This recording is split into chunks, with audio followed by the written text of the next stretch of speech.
Bonjour à tous.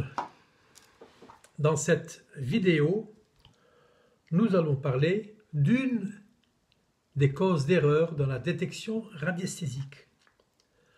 C'est une cause qui est pratiquement tout à fait éludée parce que beaucoup de radiesthésistes ou candidats radiesthésistes l'oublient, ce qui fait qu'ils ont très souvent des réponses qui ne sont pas correctes. Quelles sont ces causes?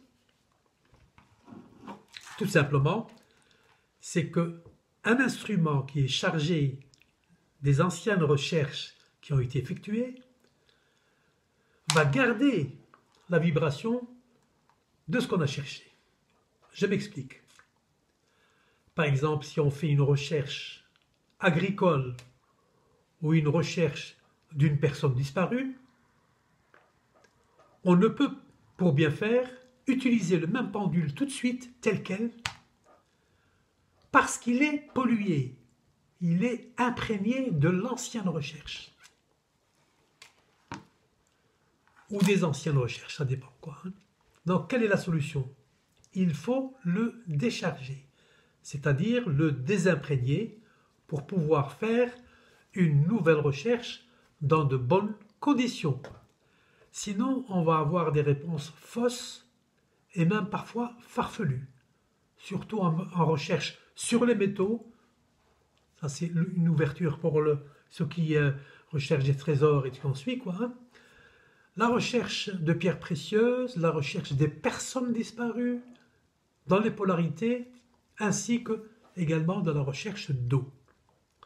Comment faire pour enlever ces imprédations? Première des choses, on tient le pendule comme pour faire une recherche. Et de l'autre main, on prend le corps du pendule pour créer un court-circuit. Là, ça suffit pour décharger notre pendule. Également, on peut tenir le pendule par le fil de suspension et donner un petit coup sec sur le bord de la table, comme ceci. Donc on donne un petit coup sec sur le bord de la table.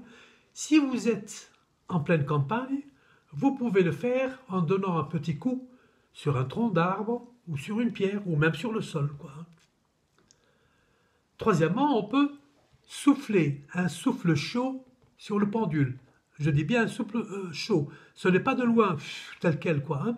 Il faut rapprocher le pendule de la bouche et souffler un souffle chaud. Quatrièmement, qui est sûrement l'une des meilleures, quoi, c'est tenir le pendule sous un filet d'eau. Je mets mon pendule, l'eau qui coule dessus, et je vais rester ainsi environ 1, 2, 3 minutes en mettant le pendule, ce qu'on appelle à la masse. Mais, dans ce cas-là, si c'est un pendule qui a été magnétisé, parce qu'il y a certains pendules qu'on magnétise pour un but déterminé, et qui a été touché par quelqu'un d'autre, il faut alors accrocher le pendule sous un filet d'eau et le laisser tel quel, plusieurs minutes. Il y a même certains qui le laissent 30 minutes.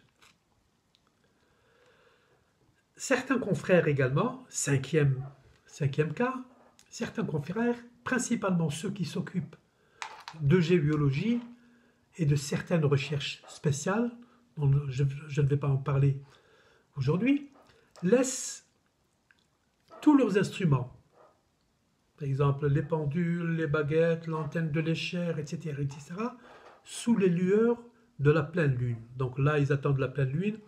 La nuit de la pleine lune, ils laissent tous leurs instruments à l'extérieur, sous la lumière de la lune. Le lendemain, ils les rentrent tels quels, et ces instruments sont tout à fait déchargés. Si vous travaillez avec une baguette, c'est encore plus simple. On ouvre la baguette telle quelle et on lâche une des branches. Donc, vous ouvrez la baguette, vous lâchez l'une des branches et elle se trouve tout à fait déchargée.